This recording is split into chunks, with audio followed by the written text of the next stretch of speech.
ಆಚಿ ಮಸಾಲ. ಎಂತ ಅಡಿಗೆಯ ರುಚಿಯಾಗೋ ರಹಸ್ಯವು 20 ರೂಪಾಯಿ. ಅರಣ್ಯ ಇಲಾಖೆಯ ಗುಂಡಿಗೆ 3 ಬಲಿ ಪ್ರಕರಣ ಈಗ ಗಂಭೀರ ಸ್ವರೂಪವನ್ನು ಪಡೆದುಕೊಂಡಿದೆ. ಒಂದು ಕಡೆ ಪ್ರತಿಭಟನೆ ಮಾಡ್ತಾ ಇದ್ರೆ, ಮತ್ತೊಂದು ಕಡೆ ಮೈಸೂರಿನ ಕೆಆರ್ ಆಸ್ಪತ್ರೆಯ ಶವಾಗಾರದಲ್ಲಿ ಮೃತರ ಸಂಬಂಧಿಗಳು ಇದ್ದಾರೆ.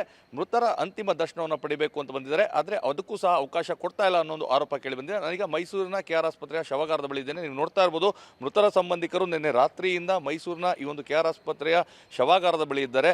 ಅಂತಿಮ ದರ್ಶನವನ್ನು ಪಡೀಲಿಕ್ಕೆ ಅಂತ ಬಂದಿದ್ರು. ಆದರೆ ಇಲ್ಲಿದ್ದಂತಹ ಅಧಿಕಾರಿಗಳು ಮರಣೋತ್ತರ ಪರೀಕ್ಷೆಗೆ ಸಹಿ ಹಾಕಿ ತದನಂತರ ಅಲ್ಲಿ ಏನು ನೋಡಲಿಕ್ಕೆ ಅವಕಾಶವನ್ನು ಮಾಡಿಕೊಡ್ತೇವೆ ಅಂತ ಹೇಳಿದ್ರು. ಆದರೆ ಸಹಿ ಹಾಕಲಿಕ್ಕೆ ಇಲ್ಲಿರೋರು ಯಾರೂ ಸಹ ಸಿದ್ಧರಿಲ್ಲ. ಯಾಕಂದರೆ ಈಗಾಗಲೇ ಅವರು ಸಾಕಷ್ಟು ಬೇಡಿಕೆಗಳನ್ನು ಇಟ್ಟಿರುವಂಥದ್ದು. ಅಂದರೆ ಪ್ರಮುಖವಾಗಿ ಅವರೆಲ್ಲರೂ ಸಹ ಅಮಾಯಕ ರೈತರಿದ್ದರು. ಅವರನ್ನು ಅರಣ್ಯ ಇಲಾಖೆಯವರು ಗುಂಡಿಟ್ಟು ಬಲಿಯನ್ನು ತೆಗೆದುಕೊಂಡಿದ್ದಾರೆ. ಹೀಗಾಗಿ ಸೂಕ್ತ ಪರಿಹಾರವನ್ನು ಅವರ ಕುಟುಂಬದವರಿಗೆ ನೀಡಬೇಕು. ಮತ್ತು ಯಾರು ಶೂಟೌಟ್ನಲ್ಲಿ ಭಾಗಿಯಾಗಿದ್ದರು ಅವರೆಲ್ಲರ ವಿರುದ್ಧ ಕ್ರಮವನ್ನು ತೆಗೆದುಕೊಳ್ಬೇಕು. ಅವರೆಲ್ಲರನ್ನೂ ಸಹ ಬಂಧಿಸಬೇಕು. ಅವ್ರನ್ನ ಕೆಲಸದಿಂದ ವಜಾ ಮಾಡಬೇಕು ಅನ್ನೋ ಒಂದು ಒತ್ತಾಯವನ್ನು ಮಾಡ್ತಾ ಇರುವಂಥದ್ದು. ನಿನ್ನೆ ಸಾಕಷ್ಟು ಪ್ರತಿಭಟನೆ ಹೋರಾಟಗಳ ನಂತರ FIR ದಾಖಲಾಗಿತ್ತು. ಆದರೆ FIR ಅಲ್ಲೂ ಸಹ ಯಾರು ಆ ಒಂದು ಸಂದರ್ಭದಲ್ಲಿ ಭಾಗಿಯಾಗಿದ್ದರು ಅವರ ಹೆಸರುಗಳನ್ನು ನಮೂದಿಸಿರಲಿಲ್ಲ. ಈ ಎಲ್ಲ ಕಾರಣದಿಂದಾಗಿ ಮರಣೋತ್ತರ ಪರೀಕ್ಷೆಗೆ ಇದುವರೆಗೂ ಸಹ ಅವರು ಅನುಮತಿಯನ್ನು ನೀಡಿಲ್ಲ. ಮರಣೋತ್ತರ ಪರೀಕ್ಷೆಗೆ ಅನುಮತಿ ನೀಡಿದ ನಂತರವಷ್ಟೇ ಮರಣೋತ್ತರ ಪರೀಕ್ಷೆ ನಡೀತದೆ. ತದನಂತರ ಮೃತದೇಹಗಳನ್ನು ಹಸ್ತಾಂತರಿಸುವಂಥ ಕೆಲಸ ಆಗ್ತದೆ. ಆದರೆ ಅದಕ್ಕೂ ಮುಂಚೆ ನಾವು ಅಲ್ಲಿ ಏನು ಆ ಗ್ರಾಮದಿಂದ ಬಂದಿದ್ದೇವೆ, ಅಂತಿಮ ದರ್ಶನವನ್ನು ಮಾಡ್ತೇವೆ ಅಂತ ಹೇಳಿದ್ರು ಸಹ ಅವಕಾಶವನ್ನು ಕೊಟ್ಟಿಲ್ಲ ಅನ್ನೋದು ಇವರ ಒಂದು ಆರೋಪವಾಗಿದೆ. ಬನ್ನಿ, ಹಾಗಿದ್ರೆ ಯಾವಾಗ ಬಂದರು, ಅವರ ಒತ್ತಾಯಗಳೇನು, ಅವರಿಂದನೇ ಮಾತಾಡ್ಸೋಣ. ಸರ್, ತಾವು ಯಾವಾಗ ಇಲ್ಲಿ ಬಂದರೆ ಏನು ಕೇಳಿದಂಥದ್ದು ಇಲ್ಲಿಂದ? ಸರ್, ನಿನ್ನೆ ರಾತ್ರಿ ಬಂದಿದ್ವಿ. ಆವಾಗ ನೋಡೋಕ್ಕೆ ಹೇಳಿದ್ರು, ಆದರೆ ಮುಂಚೆ ಬಂದವರಿಗೆ ಕೊಡಲಿಲ್ಲ. ಅದಕ್ಕೆ ವಾಪಸ್ ಹೊಂಟೋದ್ರು. ತಿರ್ಗಾ ಈಗ ಬೆಳಗ್ಗೆ ಬಂದಿದ್ದೀವಿ.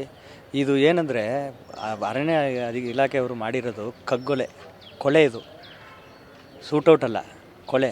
ನೀವು ನೋಡ್ಬೋದು, ಗಾಯಗಳು ಫೋಟೋದಲ್ಲಿ ನೋಡಿದಾಗ ಗನ್ ಮಡಗಿ ಸುಟ್ಟಿದ್ದಾರೆ. ಮಲಗಿದ್ದವ್ರನ್ನ ಸುಟ್ಟಿರೋದು. ಈ ಒಬ್ಬ ನೋಡಿದವನ್ನ ಅದನ್ನು ಹೇಳಿದ್ದಾನೆ, ಓಡೋಗಿದ್ದವನು ಕೊಲೆ ಮಾಡಿದ್ದಾರೆ. ಕೊಲೆ ಆರೋಪಿಗಳನ್ನ ಇನ್ನೂ ಬಿಟ್ಕೊಂಡಿದ್ದಾರೆ.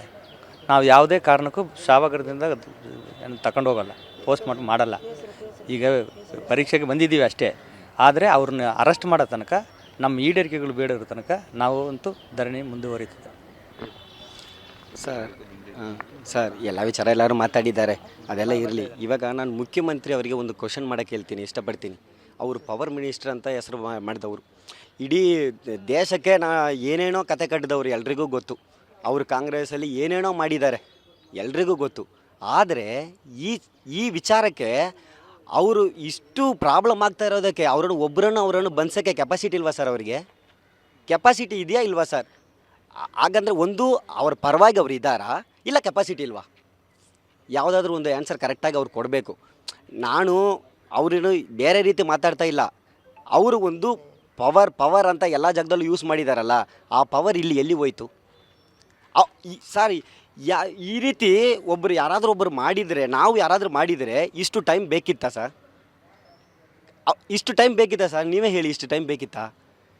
ಆದರೆ ಅವ್ರು 8 ಜನ ಹೋದರು, 10 ಜನ ಹೋದರು ಅಂತ ಮಿನಿಸ್ಟ್ರು ಸ್ಟೇಟ್ಮೆಂಟ್ ಕೊಟ್ಟರೆ, ಎಲ್ಲ ಸ್ಟೇಟ್ಮೆಂಟ್ ಕೊಟ್ಟರಲ್ಲ, ಅವರಲ್ಲಿ ಒಬ್ಬರನ್ನು ಇವರು ಫೈಂಡ್ ಔಟ್ ಮಾಡೋಕ್ಕಾಗಲಿಲ್ವಾ? ಇವ್ರ ಹತ್ರ ಇರೋ ಟೆಕ್ನಾಲಜಿ ಏನು? ಆದರೆ ಈ ಟೆಕ್ನಾಲಜಿ ನಮಗೋಸ್ಕರ ಮಾತ್ರನಾ, ನಮ್ಮನ್ನು ಫೈಂಡ್ ಔಟ್ ಮಾಡೋದಕ್ಕೋಸ್ಕರ ಮಾತ್ರನಾ? ಬೇರೆದಕ್ಕೆ ಏನಕ್ಕೂ ಇಲ್ಲ.